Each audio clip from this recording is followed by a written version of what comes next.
Au cœur de l'Asie centrale, le Kazakhstan est connu pour ses steppes désertiques. Au sud-est, ses montagnes, qui atteignent 5000 mètres d'altitude, font barrage aux nuages et captent leur humidité. Ils alimentent en neige les 16 000 glaciers de la chaîne du Tian Shan et se déversent en pluie dans les nombreuses vallées en contrebas.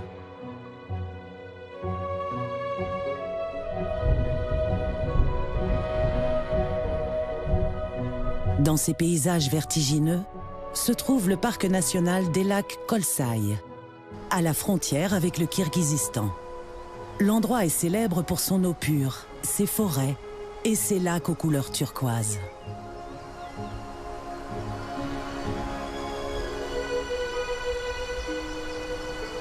Au fond d'une vallée encaissée, entre deux contreforts couverts de forêts, se cache un paysage étrange, une énigme de la nature.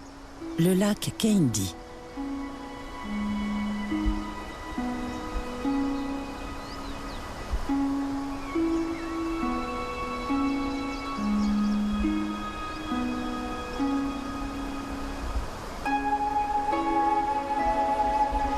L'histoire de ce jeune lac commence seulement en 1911. Un glissement de terrain provoqué par un tremblement de terre bloque soudain le cours d'une rivière. L'eau, stoppée par ce barrage naturel, inonde progressivement la vallée.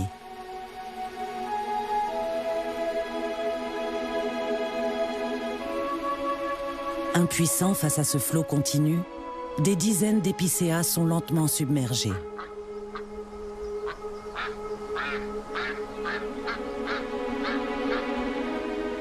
Cent ans plus tard, les arbres se dressent toujours au milieu du lac, qui atteint 12 mètres de profondeur. Quelles sont les conditions qui ont engendré un tel phénomène? La sève ne circule plus à l'intérieur des troncs qui ont perdu leurs branches, d'abord desséchées, puis brisées sous le poids de la neige. Mais sous la surface, le bois ne s'est pas décomposé. Il est resté protégé de l'attaque des bactéries par l'eau des glaciers, très froide toute l'année.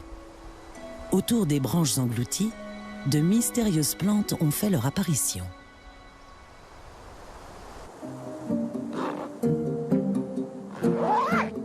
Elena est hydrologue. Elle étudie les zones aquatiques du Tian Shan et est curieuse de découvrir l'écosystème singulier de ce lac isolé.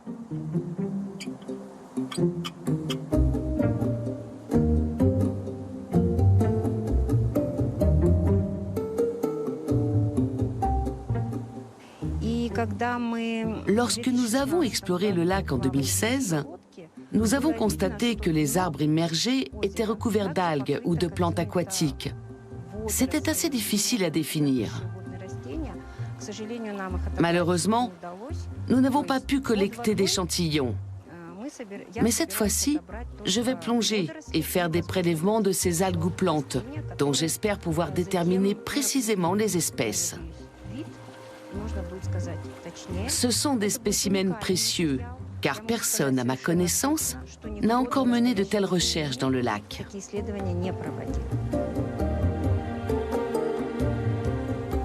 Dans une eau à 6 degrés, Elena n'aura que 30 minutes pour explorer cet environnement et réaliser ses premiers prélèvements.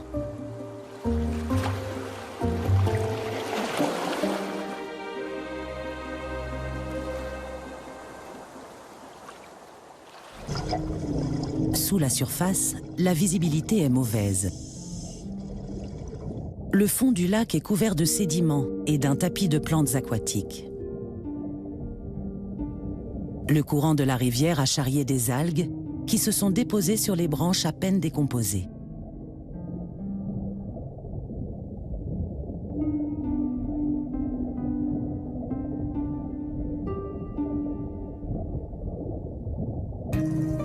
En un siècle, les végétaux ont fini par former de véritables colonnes de verdure sous-marine. Mais comment ces arbres morts peuvent-ils encore tenir à la verticale ?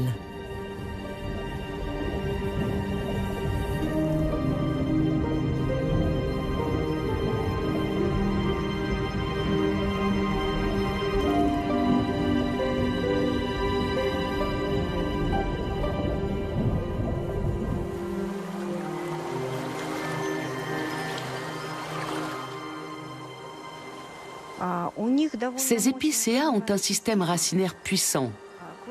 Pendant 100 ans, leurs racines ont été recouvertes par les sédiments qui se sont déposés dans le lac, ce qui a renforcé leur assise. D'après les plongeurs, l'épaisseur des sédiments au fond est conséquente. Avec le temps, ils se sont tassés et compactés. Et selon toute vraisemblance, ils constituent aujourd'hui un socle complémentaire à la base des troncs.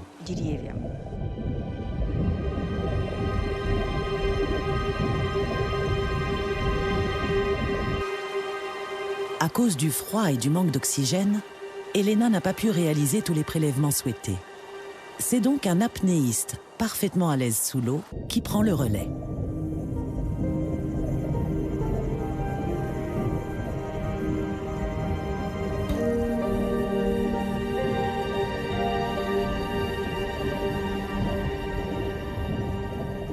Des analyses de l'eau du lac, opérées depuis la rive, ont révélé une forte concentration de phénol.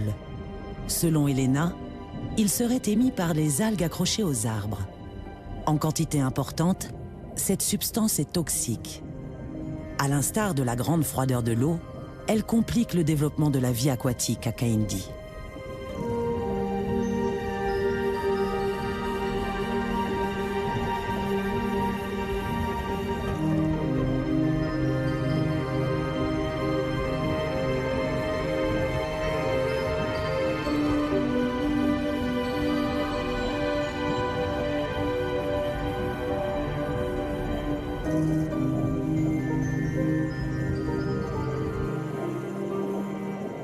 Les nouveaux prélèvements vont permettre aux hydrologues de connaître la composition de l'eau à différentes profondeurs.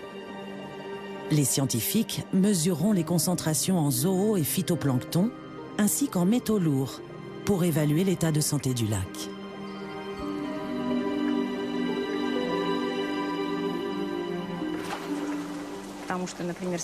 La teneur en métaux lourds est un indicateur de l'impact humain.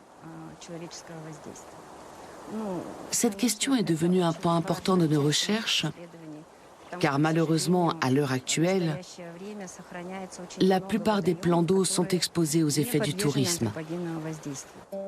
Le lac K'indi est aujourd'hui célèbre au Kazakhstan. Pour tenter de préserver le site, le nombre quotidien de visiteurs est limité et il est interdit de toucher l'eau. Selon Elena, ces mesures ne sont pas suffisantes en raison des chevaux qu'une partie des touristes utilisent pour se déplacer. Le problème est dû au fait que les chevaux laissent derrière eux du crottin. Comme l'eau est très froide dans les réservoirs de montagne, le processus d'élimination des matières organiques introduites dans le lac est très lent.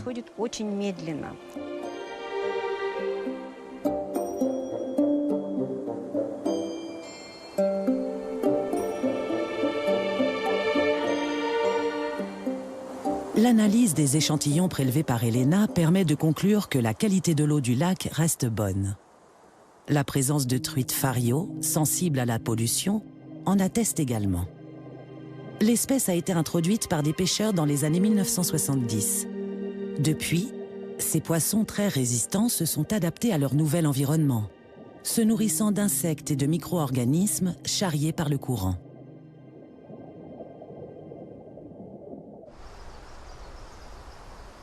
Les lacs et leurs écosystèmes sont un maillon important de la vie en milieu montagneux. Ils contribuent notamment à maintenir une humidité suffisante dans les vallées en été, lorsque les précipitations se font rares. Ce microclimat favorise le développement de conifères uniques. Les épicéas de Schrenk sont endémiques. On ne les trouve que sur le versant nord de la chaîne du Tian Shan. Plus résistants que les résineux européens, ils peuvent pousser jusqu'à plus de 3000 mètres d'altitude.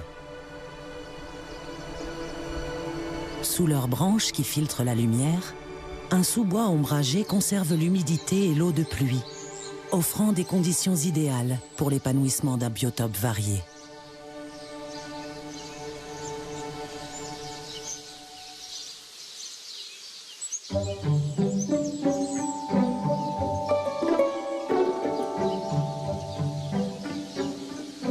Le tapis de plantes permet à cette jeune vipère d'Orsini d'évoluer discrètement. Elle n'est pas dangereuse pour l'homme. Elle ne dépassera jamais 50 cm de longueur et se nourrit presque exclusivement de criquets et de grillons. Contrairement aux autres serpents, amateurs de rongeurs, elle ne peut jeûner et doit continuellement trouver de nouvelles proies. Elle contribue ainsi à réguler les populations d'insectes.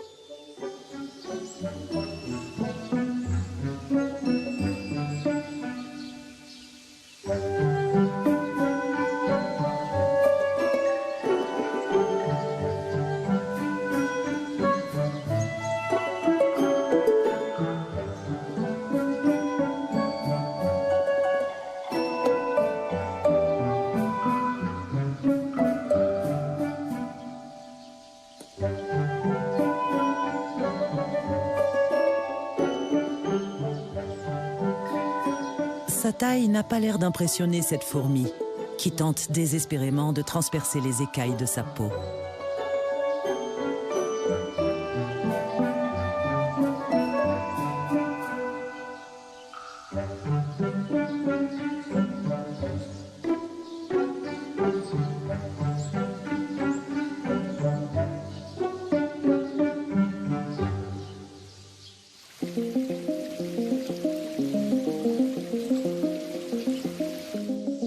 Alexei Gratchov suit la reconstitution de l'écosystème du parc national des lacs Kolsaï depuis 11 ans. Les épicéas de Schrenk poussent très lentement. Plusieurs décennies sont nécessaires avant qu'ils n'atteignent leur taille adulte. Il y en a de très vieux dans cette vallée, mais ils sont encore en pleine forme.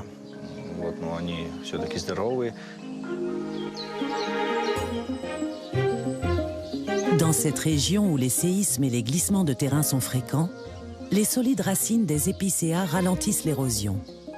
Il est donc interdit de les abattre, ce qui garantit aux forêts de vieillir paisiblement.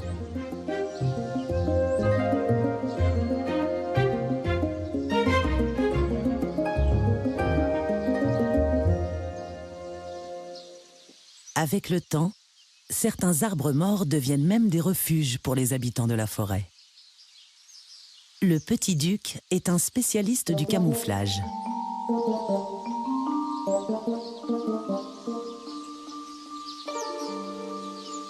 Il chasse la nuit, se réfugiant dans la journée dans le tronc d'un vieil épicéa, qui le protège de la lumière et des grands rapaces.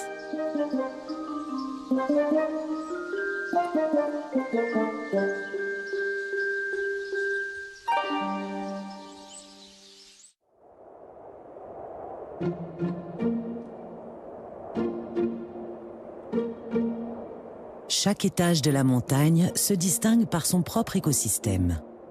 À partir d'une certaine altitude, les forêts humides laissent place progressivement aux prairies abruptes et aux éperons rocheux.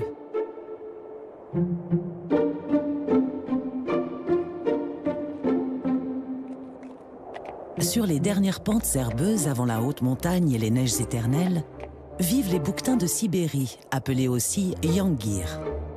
Sous leurs sabots, une partie molle, qu'on appelle aussi la sole, assure une meilleure adhérence sur la roche, rendue souvent glissante par les pluies printanières.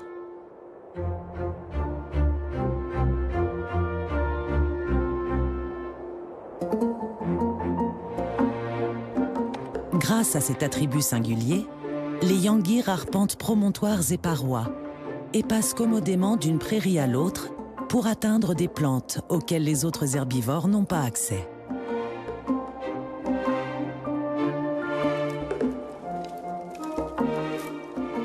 Cette faculté leur évite de devoir se rabattre sur les pâturages de moyenne montagne, convoités par d'autres animaux, comme cette biche, moins agile sur les reliefs.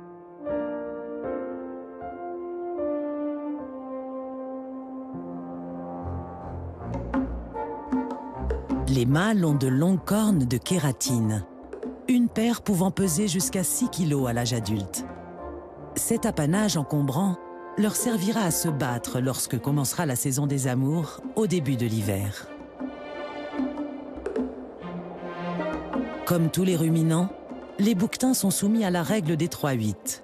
Il passe chaque jour 8 heures à brouter, 8 heures à ruminer et 8 heures à dormir.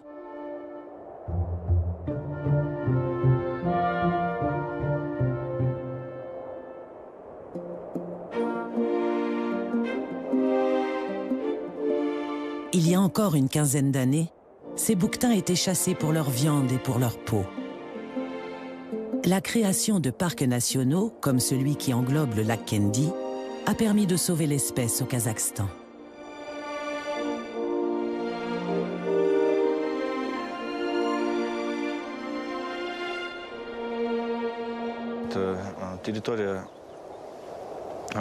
Le parc national des lacs Kolsay, et avec lui le périmètre préservé en son cœur, ont été créés récemment, en 2007 précisément. Auparavant, la biodiversité de la région était menacée par toutes sortes d'activités humaines. La chasse n'y était pas du tout contrôlée. Les pâturages étaient envahis par le bétail. Ce territoire était même loué à des éleveurs du Kirghizistan qui venaient ici avec leurs troupeaux. Le parc national des lacs Kolsay couvre aujourd'hui 160 000 hectares de montagnes et forêts. Seulement 13% de ce territoire est accessible au public. La faune et la flore peuvent s'y reconstituer à leur rythme, en toute tranquillité.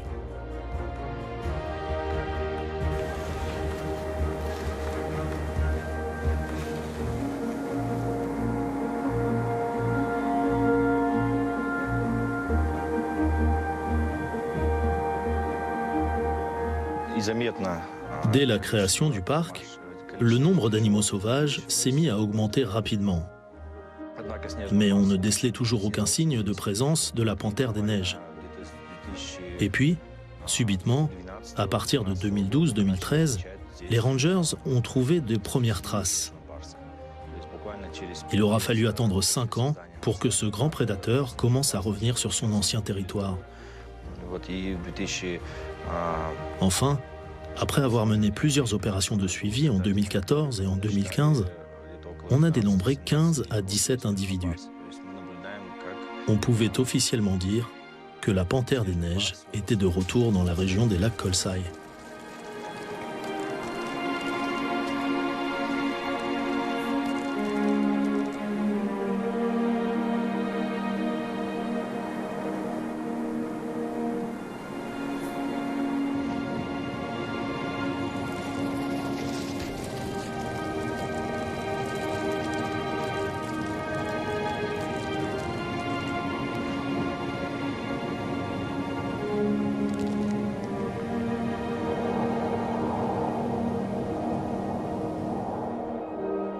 Si les panthères des neiges sont revenues dans le parc national, c'est que toute une chaîne alimentaire s'y est reconstituée.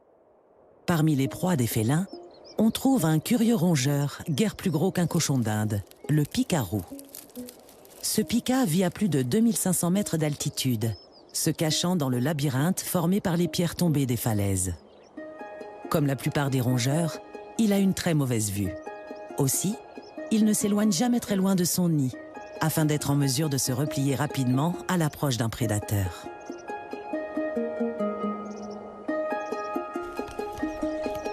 Le picarou est un inlassable travailleur. Il passe ses journées à sélectionner soigneusement des feuilles et des fleurs et à les transporter jusqu'à son abri.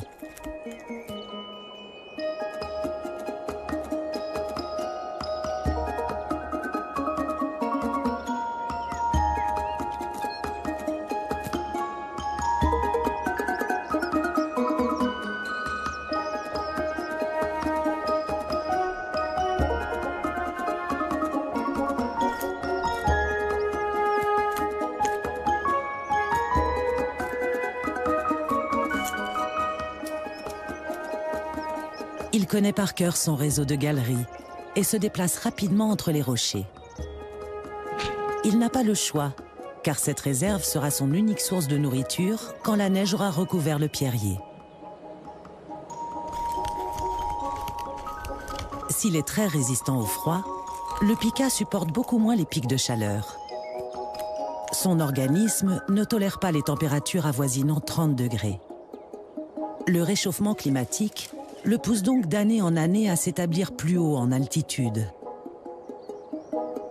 Le Pika doit donc parcourir des distances de plus en plus longues pour réaliser sa précieuse collecte, s'exposant plus longtemps aux rapaces et aux félins.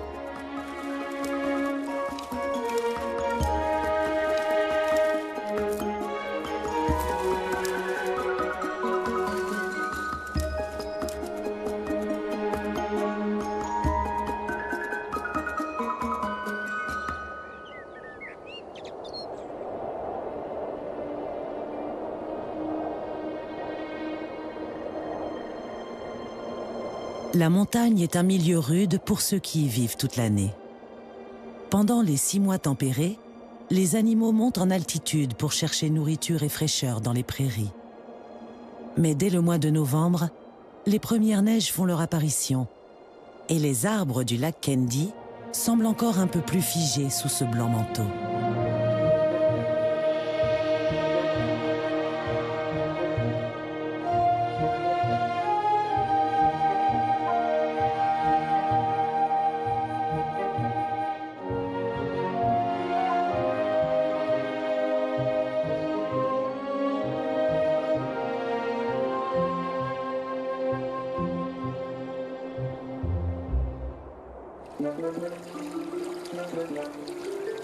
Dans les rares endroits où le courant empêche l'eau de geler, le cincle plongeur se met en quête de nourriture.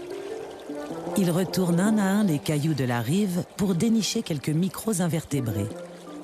Avec son plumage parfaitement étanche, il ne craint pas l'eau glacée et peut même y plonger sans difficulté.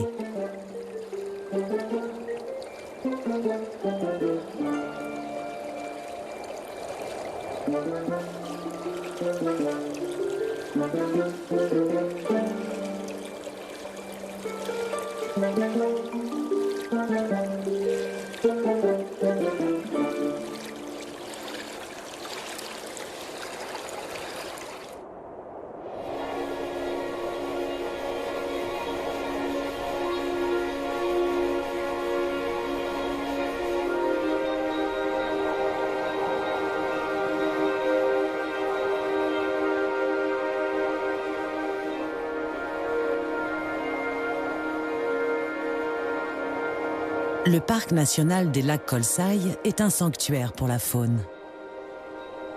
Contrairement aux bouquetins, les grands ongulés herbivores, comme les chevreuils et les cerfs marals, ne sont pas adaptés à la haute montagne, qui plus est en hiver.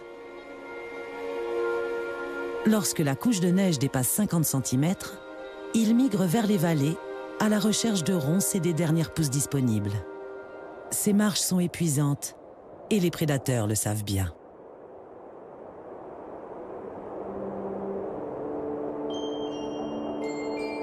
Un maral a nourri la meute de ce loup dominant pendant 3 jours. Bientôt, les canidés devront repartir chasser. Leur nombre dépend de celui des proies disponibles. Chez le loup, la hiérarchie est capitale.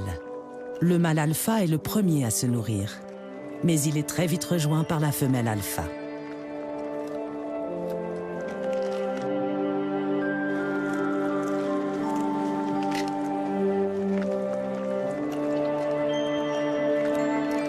Au sein de la meute, elle est la seule à avoir des petits. Si les proies sont abondantes, une nouvelle portée verra le jour dans quelques mois. L'hiver est une période vraiment difficile pour les ongulés. Les températures baissent rapidement.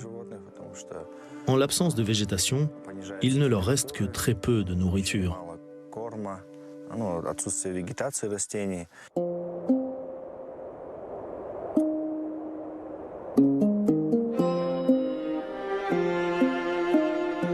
Pour inciter les herbivores à reprendre possession du territoire qui borde le lac, Alexei et son équipe ont installé une mangeoire à sel dans la montagne en surplomb, qu'ils réapprovisionnent régulièrement. Sur ce terrain pentu et enneigé, le cheval est encore le meilleur moyen de locomotion.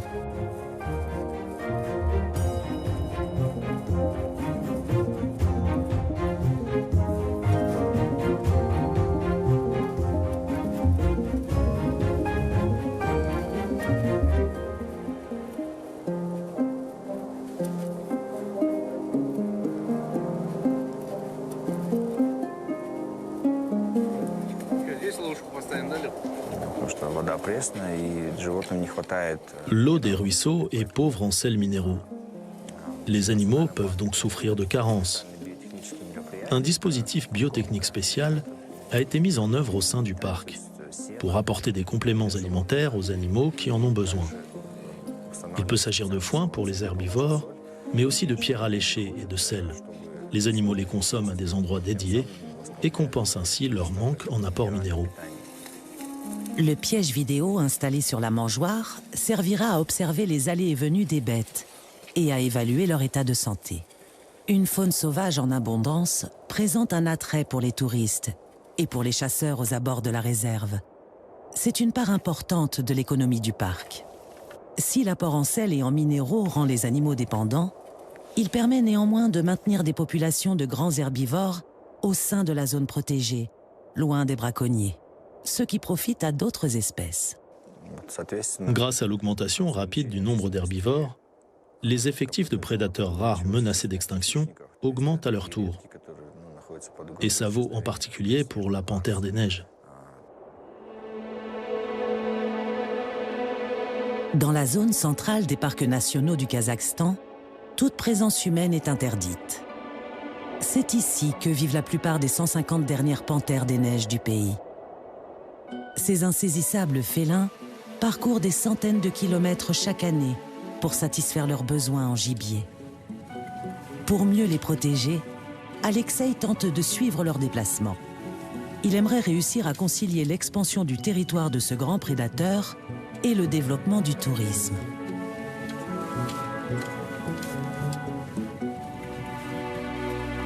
Avec les zoologistes Saltoré et Nazerké, il part relever les pièges vidéo installés 6 mois plus tôt.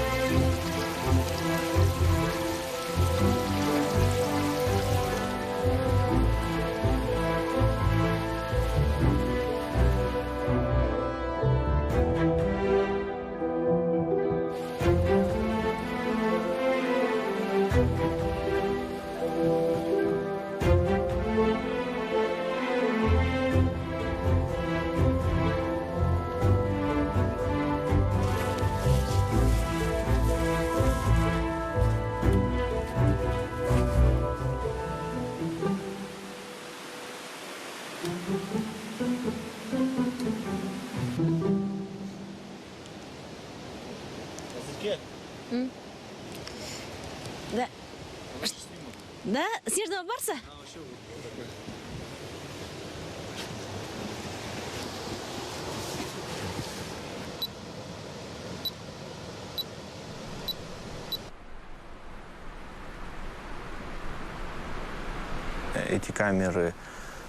Ces pièges sont équipés de capteurs thermiques sensibles au mouvement des êtres vivants, qui activent une caméra de jour comme de nuit. Grâce à leurs images, nous pouvons non seulement confirmer la présence d'une espèce, mais aussi étudier ses comportements caractéristiques, ses heures d'activité, son taux de reproduction et le nombre d'individus sur la zone.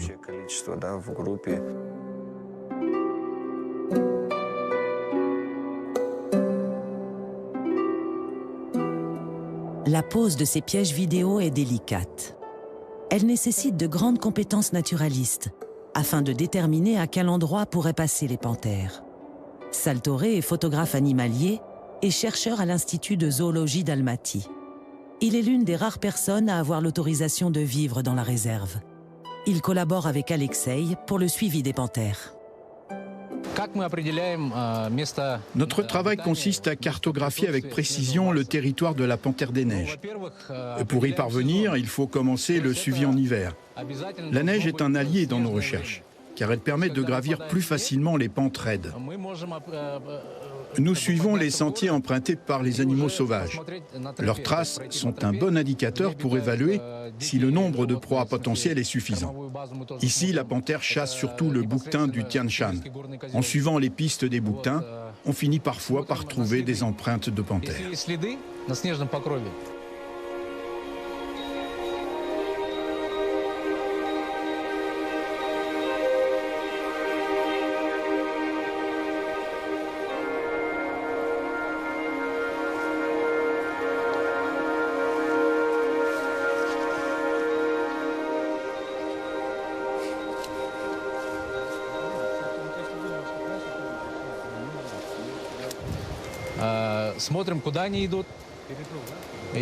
On suit les traces, on trouve des marques de griffes sur les arbres, les pierres, les corniches ou les troncs.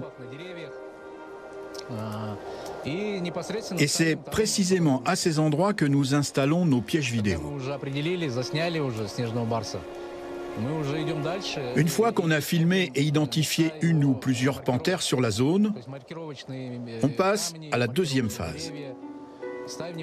On cherche ce que l'on appelle des lieux de marquage, des endroits où la panthère laisse un message olfactif pour ses congénères. Et on fait ce suivi chaque année, à la même période et au même endroit, pour mieux appréhender la dynamique de leurs allées et venues. D'après nos relevés, les panthères des neiges empruntent souvent les mêmes routes que les autres prédateurs et partagent les mêmes terrains de chasse, à la différence des loups qui, eux, défendent farouchement leur territoire. Pendant la pandémie de Covid-19, les montagnes ont été désertées par les touristes. Pour la première fois, des images d'une panthère des neiges ont été enregistrées avec en arrière-plan la métropole d'Almaty et ses 3 millions d'habitants. Cette observation confirme la forte corrélation qui existe entre la présence des humains en montagne et la raréfaction des animaux sauvages, en particulier de la panthère. Le repli du félin vers les sommets ne s'explique ainsi pas seulement par la pratique du braconnage, mais aussi par l'expansion des zones urbaines. Nazerke étudie la répartition et les déplacements de ces prédateurs dans le massif du Tian Shan. Nous avons vraiment beaucoup étudié les panthères. Et d'après nos recherches, leur nombre est resté stable au cours des 2 dernières années. Et maintenant, nous aimerions voir leur population augmenter. 2 critères sont nécessaires pour la survie des panthères des neiges et des autres grands prédateurs. Premièrement, des proies en quantité suffisante.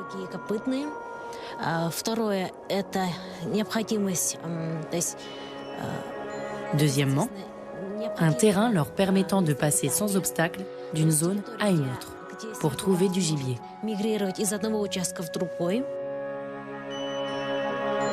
Les couloirs de migration sont vitaux pour la bonne santé d'un écosystème. Sur ces images, on voit 3 des animaux les plus rares du Kazakhstan, emprunter un même chemin en l'intervalle de quelques semaines.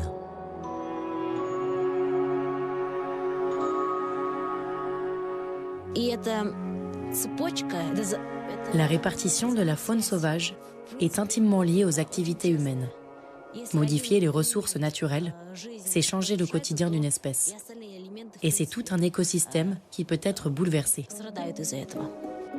Depuis quelques années, le Kazakhstan entreprend de développer des infrastructures touristiques en montagne.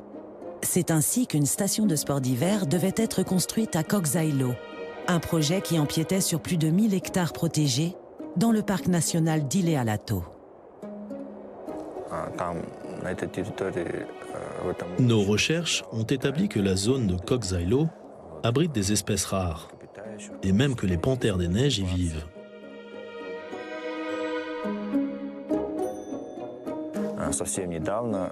Nous nous sommes opposés au projet jusqu'au bout, si bien que le président du Kazakhstan y a renoncé et a interdit officiellement de poursuivre les constructions sur le site. Cette décision a été une véritable victoire pour nous, surtout quand on pense à toutes les fois où l'avis des scientifiques n'a pas été pris en compte.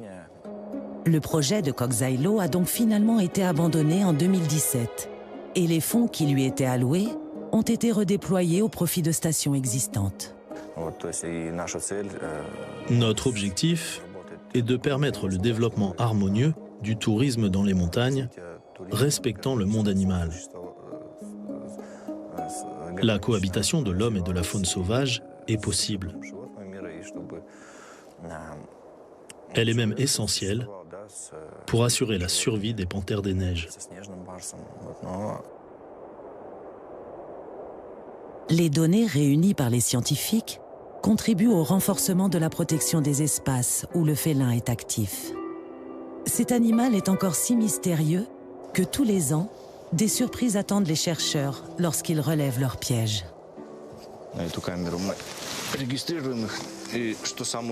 À cet endroit précis, un événement majeur s'est déroulé en mars dernier. En regardant les enregistrements, nous avons découvert les premières images d'une rencontre entre deux panthères, un mâle et une femelle. En fait, c'est ici même, dans cette cavité, que leur accouplement a eu lieu.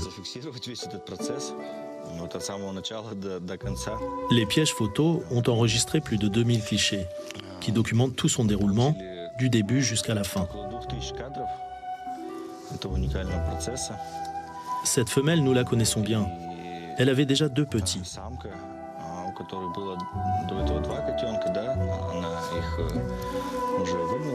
Une fois les jeunes arrivés à maturité, elle les a chassés pour qu'ils prennent leur indépendance.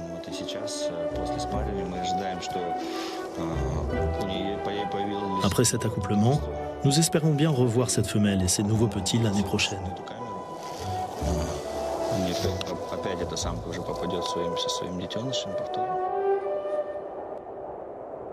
À la tombée du jour, les rangers retournent dans la vallée pour éviter de bivouaquer par moins 20 degrés. Sur les versants voisins, un animal familier a fait son apparition. Parfaitement adapté à la vie dans la neige, le sanglier fouisse les sols avec son groin.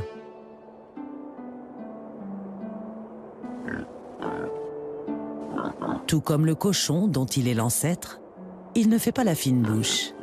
Omnivore, il se nourrit autant de tubercules que de larves, ou encore de glands, qu'il déniche sous l'épaisse couche de neige.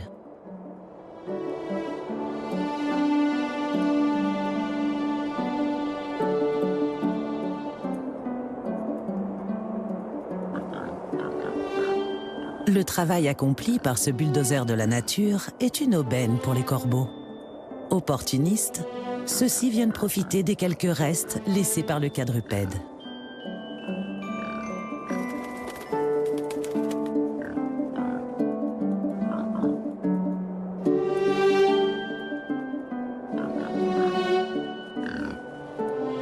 À l'exception des vieux mâles solitaires, les sangliers vivent en harde. Pour trouver de la nourriture dans les montagnes, le nombre fait la force, les derniers continuant l'ouvrage commencé par les premiers. Après 6 mois de neige et de disette, un long hiver s'achève. La nature reprend vie dans les prairies d'altitude et laisse entrevoir toute sa beauté et sa diversité.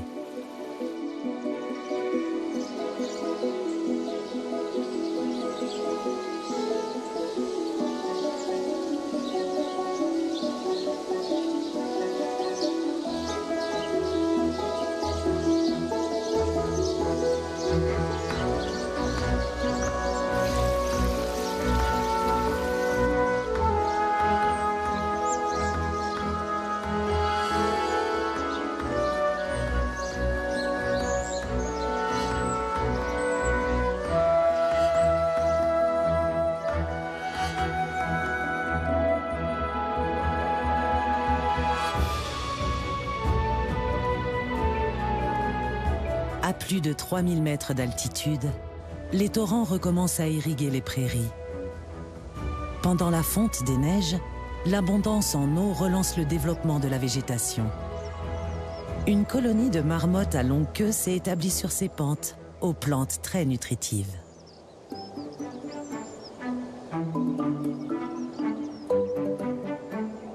Ces rongeurs ont passé toute la saison froide dans leur terrier, en hibernation, abaissant leur rythme cardiaque pour supporter le climat glacial.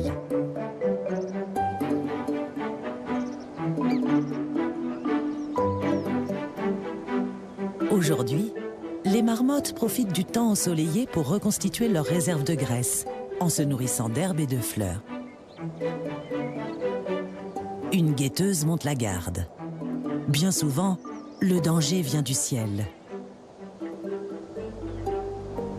Ce vautour de l'Himalaya est inoffensif, mais la vue de la marmotte est mauvaise et la silhouette du charognard lui rappelle celle de l'aigle royal.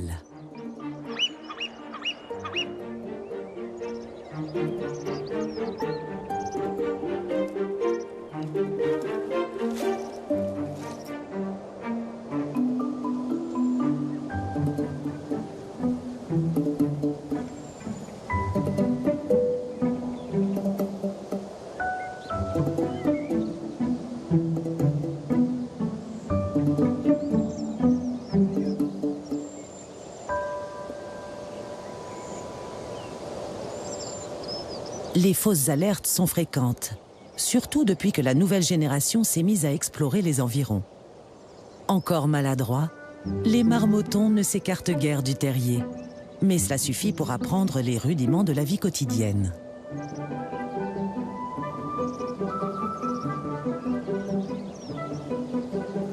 Leur odorat se développe pour identifier les différentes plantes comestibles. Et leur jeu les prépare aux futurs combats pour la défense d'un territoire.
Plus on approche des sommets, plus la végétation se raréfie.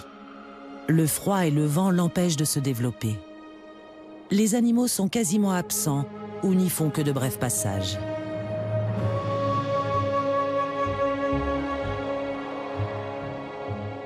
À l'image de ce gypaète barbu, d'une envergure de près de 3 mètres, passant une crête à la recherche d'une carcasse.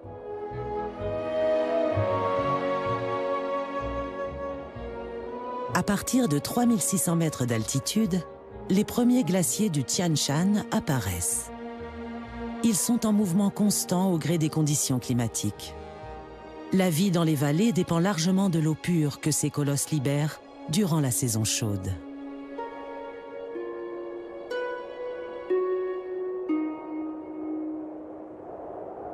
Le glacier de Tuyuksu est étudié de près depuis 1956 par les équipes de la station d'observation Tuyuk 1. Denis est guide de haute montagne. Il a travaillé ici en qualité de glaciologue.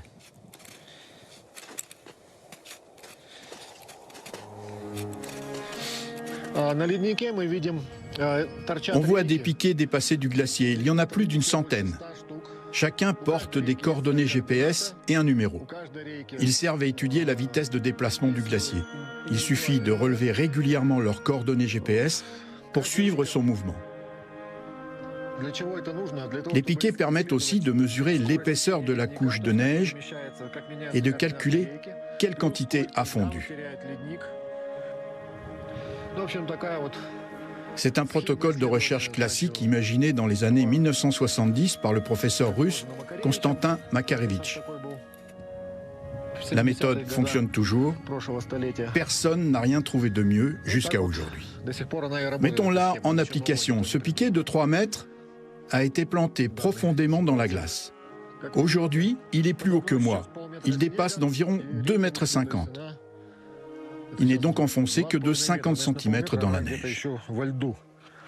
Depuis sa première description par le géographe russe Dmitriev en 1902, le glacier ne cesse de s'amincir. Pour Denis, qui accompagne les touristes sur les pentes depuis 22 ans, le phénomène s'accélère et ses effets ne sont pas sans danger.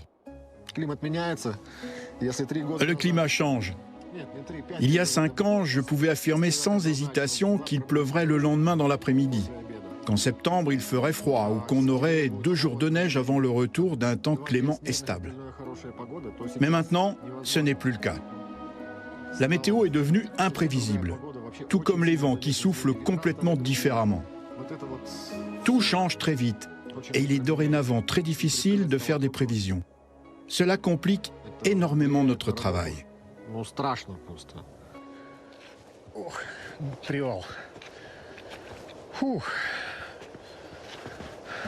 Il y a 20 ans, le glacier avait ici une épaisseur d'environ 80 mètres. Aujourd'hui, même si on ne peut pas être très précis, il n'atteint pas plus de 60 mètres de profondeur. Le glacier change beaucoup. Avant, on savait qu'il y avait des fissures à cet endroit, à droite ou à gauche, qu'il était très dangereux de s'y aventurer.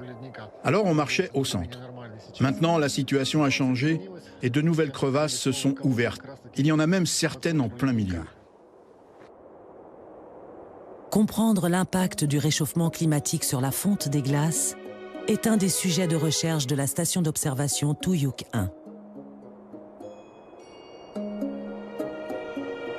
Depuis 1956, des glaciologues du monde entier viennent y observer et mesurer les mouvements du glacier de Tuyuk-su. Tous les jours, de nouveaux relevés sont réalisés. Au regard des observations passées, les résultats sont de plus en plus inquiétants.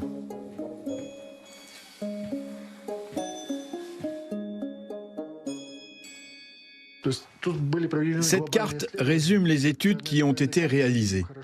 On voit bien où se situait le glacier autrefois, quand il a commencé à se dégrader à partir du milieu du 19e siècle. Il y a 160 ans, la langue glaciaire descendait jusqu'à 3200 mètres d'altitude. En 2001, la limite inférieure avait reculé et s'arrêtait à 3400 mètres. Aujourd'hui, elle est à 3500 mètres. On constate une fonte plus importante depuis 25 ans. Le processus s'est accéléré. Le glacier perd à la fois en masse et en longueur.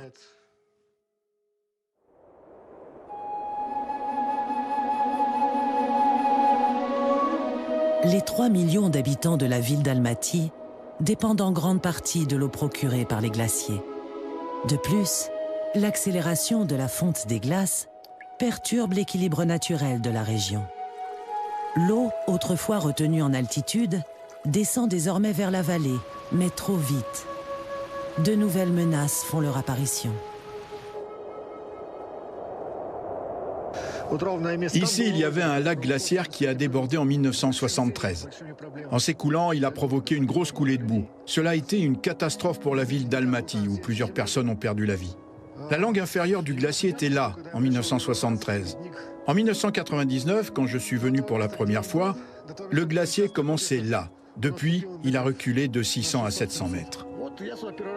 J'ai commencé à travailler dans le secteur comme guide il y a 22 ans. Pendant cette période, il s'est produit des changements très marquants. Et si cette tendance se poursuit, dans 50 ans, il n'y aura quasiment plus d'eau ici. Toute la glace aura fondu. Il ne restera que celle qui est ensevelie dans ces moraines. À terme, la roche des montagnes pourrait se trouver à nu, sans plus aucune couverture glaciaire. Et les générations futures seraient alors confrontées à un vrai déficit en eau.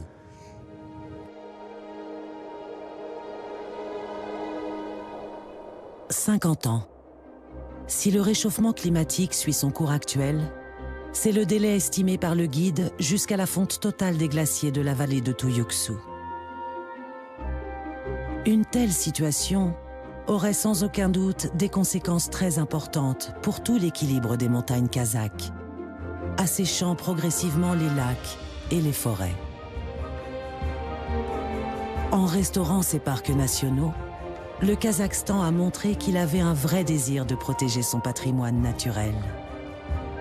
Pour autant, l'urbanisation se poursuit en périphérie d'Almaty, compliquant les migrations hivernales de la grande faune. Trouver un équilibre entre développement humain et vie sauvage est aujourd'hui la seule solution pour que les panthères des neiges puissent profiter durablement de leur retour dans les montagnes kazakhes.